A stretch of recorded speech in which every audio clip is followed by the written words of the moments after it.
Yeah, so thank you very much. Basically what I'm presenting today is the second part of something that I've been working on for quite some time. And the first part is just on the neurophenomenology of crisis. So it's primarily an attempt to capture what constitutes crisis at an individual level from both a phenomenological and a neurocognitive perspective, and I brought that together in a paper that I submitted last week. And this is in a sense the second part, which then asks what are the normative implications given that we have an understanding of what constitutes the neurophenomenology of crisis in the first place. And so I'm going to begin with a quote by Tietjen, who recently published an article on the phenomenology of crisis, specifically the corona crisis, where she writes, crises are situations in which our ordinary way of being in the world and being together are put into question. They demand reorientation, decision, and action. Due to what is at stake in crisis, they come with an air of urgency and may require struggle, sacrifice, and extraordinary or even extreme action.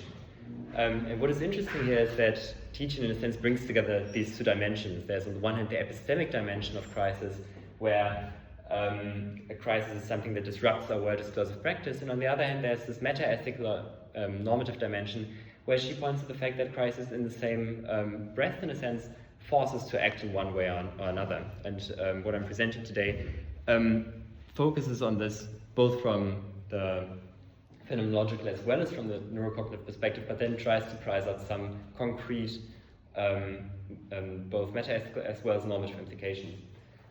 Firstly, I want to begin with some brief comments about what constitutes a crisis. In the phenomenological domain, the authors that I consider each have, in a sense, a distinct account of what constitutes the phenomenological core of crisis from an epistemic dimension. And I'm just going to go over this in Waldenfels, but not so much in the other authors. So Waldenfels argues that crisis occurs specifically when our taking something as something is disrupted. So our ordinary intentional poise in relationship to the world is disrupted because an interpretation has arisen, something has occurred that does not coincide with our favorite interpretation, with the way that we have currently, or that we previously understood the world. And specifically that can come in the form of pathos. And I think pathos is a very interesting word because it points to the idea that what is at stake is, in the first instance, an anomaly. It is not necessarily something that's crisis-inducing in the first instance. It's just something that's not easily integratable into the way that we've previously understood the world. And one particular paper that discusses this, for example, Sophie Grace-Chappelle's Introducing Epiphanies, where she talks about the fact that sometimes anomalies emerge that are epiphanic. We understand the world better after an anomalous occurrence has disrupted our world understanding, and then things fall into place for us. But the concrete benefit that pathos gives us is that it then allows us in the Waldenfelsian system to immediately transition into this meta-ethical dimension, which Waldenfels explicates in terms of responsive ethics. And Waldenfels writes, on the whole, a responsive ethics does not postulate new rules and new aims. Instead, it raises the simple question, what are we struck by and what are we responding to while saying this or doing that? And that is, in a sense, the meta-ethical twist that is given here. Once we understand that sometimes our world understanding is disrupted by a pathos, then this raises the question, how do we adequately react to such a pathos? And Matthias Flasch, who's also here, has written this really great specification of the Waldenfelsian program in the sense, and he concretizes that there's this immediate responsibility that we must take that we always take when we respond to a particular claim. And he writes, responding to appeal carries with it from the outset an ethical and political claim to be accountable for the respective response, to find an appropriate response and to take responsibility for it. This means that from the outset, whenever we are disrupted by some anomalous occurrence, the way that we react, we have to take responsibility for this reaction or for this response. And the question that I'm asking in this paper is then, how can this responsibility be further concretized? How can we do that? And then in the following steps, I want to point to a few phenomenological authors who do that really well. The first of these is Nicolas Comprides, who's perhaps more of a critical theorist actually than a phenomenologist, but he draws extensively on Heidegger, specifically on disclosure terminology, and he brings together these two terms which I think are very important in this context, which are on the one hand receptivity and on the other possibility disclosure. I will read this out briefly. So on my view, receptivity is an expression of a particular normative attitude or normative relationship. It implies and demands a relationship of obligation between oneself and another, and moreover between one's current self and possible eventual higher self. The obligation in question is to make oneself more intelligible to oneself by responding to the normative challenges posed by another, but their claims to intelligibility, their demand of it from us. So the idea here is that once we are pathically intruded upon, we have to think about the fact, or think about the claim that is made on us, and then think about the sense in which our being open to this claim can then allow us to transcend our given position in the world for something that Kritis calls a higher self, so a state of being that is in some sense elevated from the position that we previously occupied. And we do that specifically through something that Kritis calls possibility disclosure. So he writes, what is involved is an irreducibly practical ability, an ability to make transitions to open passageways not already open. It is this possibility disclosing power of reason that renews our confidence in reason just when we are most likely to doubt it. So the argument is that once a crisis occurs, Kritis speaks here specifically of epistemic crises, once that occurs, we are put in a position of creating a new world in which we can live in an improved way. Now, if you read Kritis, the issue here is that because you rely so heavily on Heidegger, this is mainly an intersubjectively constituted concept. He's very much interested in perhaps the democratic dimension of this. So what happens when, as a community, we are challenged by a particular crisis? And the way that he says that we can transcend this is by communicating in a way that brings into existence novel conditions of intelligibility. Well, I think this is definitely very important. My argument in this paper and the main focus here is, how does that happen on an individual level? And this is where I then turn to a set of further sources that articulate this moment of possibility disclosure, this articulation of a higher self specifically on an individual and embodied level. And I want to draw here first on Laura McMahon, although I also draw on Jacobson and on your paper. And I think this is really important because what Laura McMahon does is that she translates the notion of possibility disclosure to the self and to the body of the individual. She writes, healthy human existence is characterized by an increased capacity on the part of the individual to recover in the face of shocks to the environmental system, not by bouncing back to one's former equilibrium, but by adapting to new circumstances through the accommodation of new norms, and with these, the establishment of a new equilibrium with the environment. So this Kompridisian, very broad understanding of what it means to disclose novel possibilities is here understood specifically in respect to individual human subjects that undergo some kind of traumatic event, that undergo some pathic intrusion that challenges their world understanding and that leaves them traumatized as a consequence. And her argument is, in this case, what has to be done is to redisclose the world in a sense that is on the one hand adaptive to these novel environmental laws, but on the other hand also creative. So it's not just that the individual will fill some kind of pre-given mold, but the individual has to redisclose in an entirely new way that is nonetheless answerable to these changed environmental circumstances.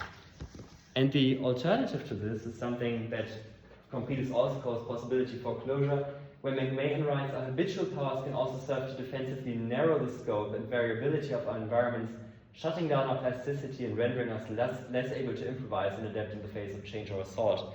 The types of examples that McMahon gives here are really quite day-to-day instances of people being somehow traumatized, of somehow, for example, this can be both a physical thing, this can also be an emotional thing, where people experience something that is traumatizing and hurtful to them, and they are either able to reconcile with that and to integrate that in a productive manner, or they become, in a sense, continually unable to interact with the world in a fruitful manner. The next question that I want to then pose is, how does that actually look on an individual practical level? Because I think that in this talk of possibility disclosure, there's always this somewhat mystical element in a sense. It's very hard to determine what does that really mean for our concrete day-to-day lives. How do we go about disclosing novel possibilities? And I'm drawing here on John Russell, also a Canadian phenomenologist, who's worked with Laura McMahon in the past. And his phenomenology is very much one of immediate practice. He writes, in particular, we make plans and decisions based on our understanding of the causality that is definitive of the real order of things. And it's precisely because we can thus objectively apprehend what our circumstances are that our subjectivity, our choice, can be definitive and determinative of our situation. So the argument is that in order to competently interact with a situation, to competently handle a moment of crisis, what has to be done is that we have to become objective. And this is, of course, a very charged term. What does it mean to be objective in a very difficult situation? I think, for example, a good example here is, suppose you have some kind of list of professional demands and suddenly your parent falls ill and you kind of have to balance these extremely difficult demands on the one hand, your career on the one hand, on the other, your parent. What is the objective view on the situation? And Russell gives this very interesting argument where he says, well, really, what has to be done is that we have to refine our sophistication in relationship to reality. We have to be, in a sense, virtuous and then appreciate the ambiguity in the situation. We have to, on the one hand, see what are the demands on myself in my professional life, and what is the most immediate and practical thing that I can do for my parents, and how do I reconcile these? And here we can already see that possibility disclosure is not some kind of magical thing where on the one hand, where from one moment to the next we disclose a new person, but it's something where we grapple every day with what is the concrete thing that I have to do right here and right now. And so Russell argues here, perceiving reality as real is of a piece with the development of various bodily, behavioral, intersubjective, personal, social, and political abilities and attitudes. And so the question is, so this is possibility disclosure, what is the alternative? What happens if we foreclose possibilities? And Russell here has a very stark argument. He writes, any attempt we make to live in denial of reality will amount to a kind of dishonesty with respect to our own experience, an existential dishonesty that generates for us crippling problems in our own experience. And I will end with this in the phenomenological domain, because I think it's very interesting that Russell here points to authenticity as the core of our individual agentic engagement with pathic intrusion. He says that the way we overcome a situation of crisis is to be authentic in respect to what is demanded of us, and where we're, in a sense, what higher self we're trying to manifest in relationship to that crisis. Okay, this was the phenomenological part, and I will now transition into the neurocognitive domain and then hopefully bring those two back together in a normative synthesis. Yeah, I'm still good in time. This is something that I elaborate perhaps more on in my earlier paper, but I will briefly sketch the issue here. Of course, when we are trying to bring together these two perspectives, the question becomes which vocabulary is most suited to allow us to understand cognitive or even neurophysiological dimensions of world disclosure. And I think that there are, in a sense, two sets of literatures that allow us to do that very well. The first of these is what is widely known as the 4E cognitive science paradigm. Julian Klieverstein asks, what is Heideggerian cognitive science? And here we can already see this kind of disclosure terminology being translated into the domain of neurocognitive literature. But in this particular paper, I want to focus on a set of literature that is not at all discussed within phenomenology, and I think that it's all the more valuable because of that. It is, in a sense, it poses the exact same question, namely, how then can we understand the horizon of interpretation within the context of contemporary cognitive science?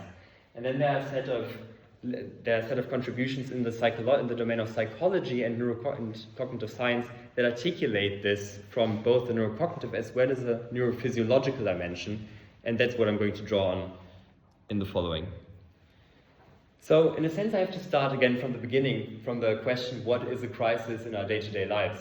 And in this particular literature, the argument is that a crisis, of course, again occurs against the background of normality, the life that we ordinarily live, which is not yet struck by some pathic intrusion. And the argument here is that we operate in these circumstances on a very specific set of neurophysiological circuitry, which is specifically localized in the cortex. So Peterson writes, for example, when nothing is going wrong, the cortical systems expressly responsible for the organization and implementation of goal-directed behavior remain firmly in control.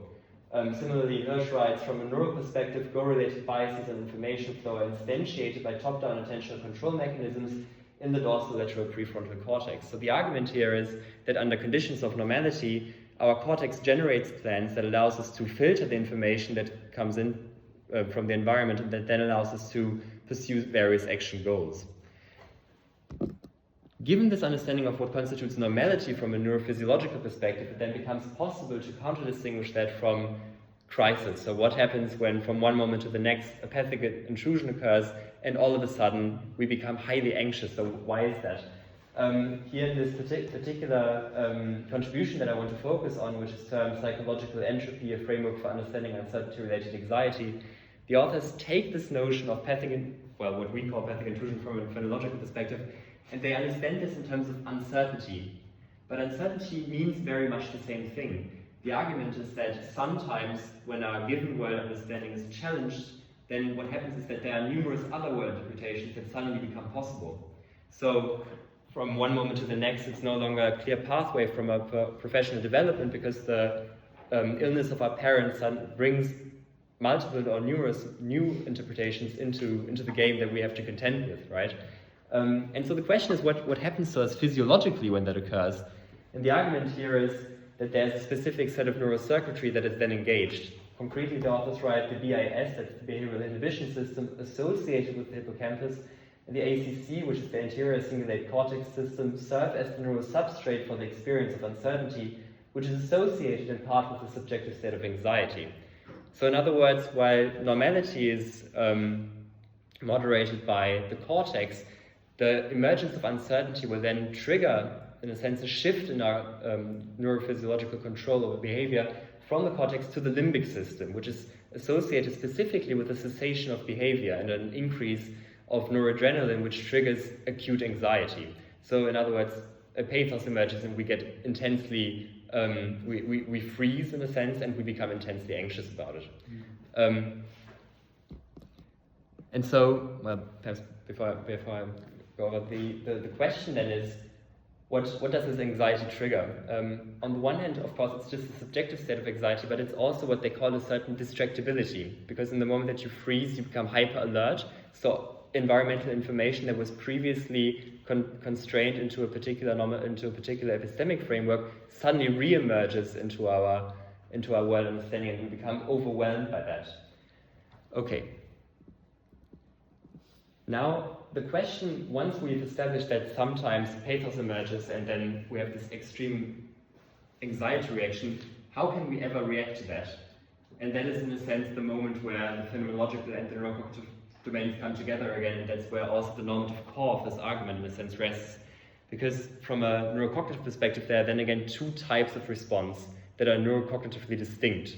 And one of them is, as I will argue, possibility disclosing, and one of them is possibility foreclosing.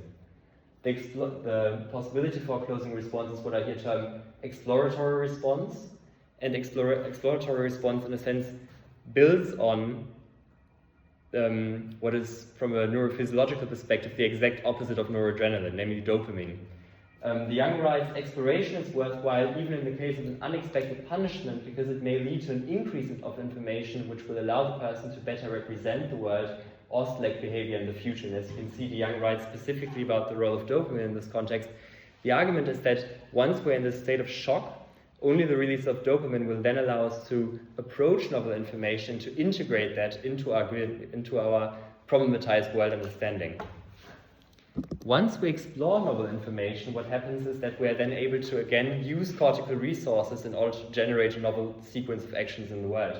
And so Peterson writes, the chaos that constitutes the unknown is rendered predictable is turned into the world by the generation of adaptive behaviors and modes of representation. It is the process of novelty-driven exploration that, in the individual case, produces such behaviors and strategies of classification. So in other words, once the problematizing instance has occurred, it is the dopaminergically mediated form of response that builds on exploration that then allows us to integrate this novel information and to build a novel, cortically mediated plan of action that allows us to move forward in the world. This is what I will argue is possibility disclosure from a neurophysiological perspective. And that is then again counter-distinguished with what is non-exploratory response. Hirschel writes specifically, it tends to minimize short-term entropy at all costs through the adoption of rigid cognitive structures and behavioral patterns, may in fact result in long-term adaptive failure despite the short-term reduction in anxiety. So this is quite interesting because on the one hand, you can take this to describe individual types of maladaptation. So somebody's perhaps something horrible happens to them, they're never able to integrate that, and then for the next 20 years, they're in a sense hampered down by this initial occurrence. But it's also something that has also been elaborated in political respect, because it's of course also the type of response that will characterize ideological rigidity, right? So you adopt one set of ideological structures and then you are bound into this particular type of interpretation. The issue from a neurophysiological perspective here is that if you adopt rigid cognitive structures and then you never regain cortical control over action, you're never able to reintegrate, in a sense, the normality of experience, then you're also subject to what is called allostatic overload, which is just a different term for a prolonged anxiety reaction. I'm drawing here on McEwen, who writes that allostatic overload causes atrophy in neurons in the hippocampus and prefrontal cortex, and hypertrophy in the neurons of the amygdala. So in other words, your brain, in a sense, shifts. So as long as you're trapped within a maladaptive framework, then those parts of your brain that are responsible for anxiety, they grow, whereas there's those parts of the brain that are responsible for goal-oriented action, they deteriorate, or there's some neurodegeneration going on, specifically because of the increase of cortisol. Okay, so that was quite a lot of neurophysiology here. What I want to emphasize is, in a sense, that there's then this co-determination between both perspectives, right?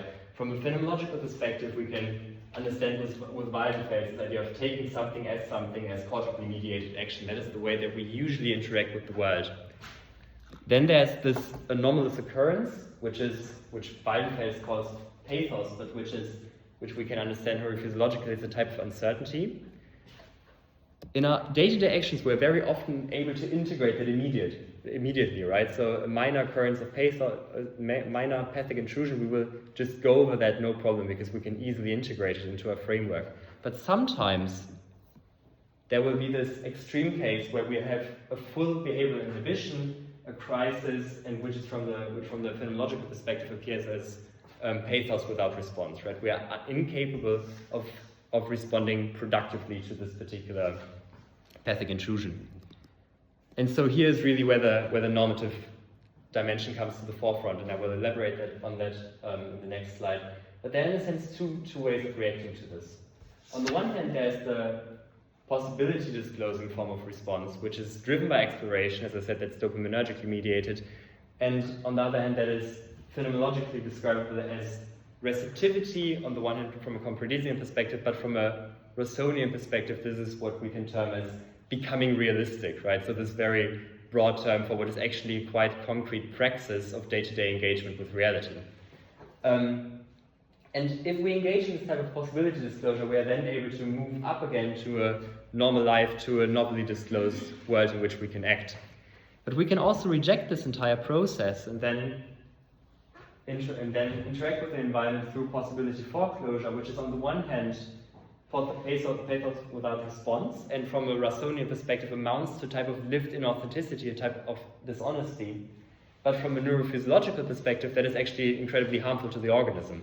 So there's this really interesting, I think, overlap here where a type of lived dishonesty will actually lead to a neurodegenerative effect. Okay.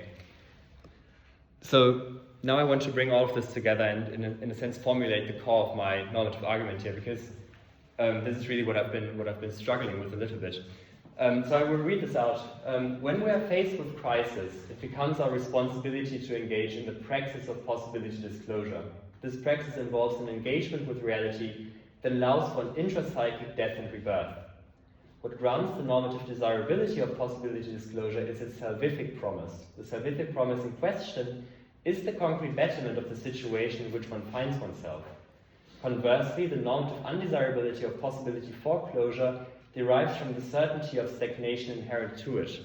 And I'm choosing religious vocabulary in this instance on purpose, because I think that really, at its core, there's this archetypal element going on here, where in the moment of crisis, we are put into contact with reality at its most transformative point. We are put into a position of where our creative response will determine the outcome of the situation, potentially determine the outcome of the situation, and the choice we have to make is either one for the promise of a betterment of the situation, so we're never certain, of course, whether our transformative action will actually have the desired outcome, but there's this promise of a betterment of the future, so the promised land in a sense, if you will.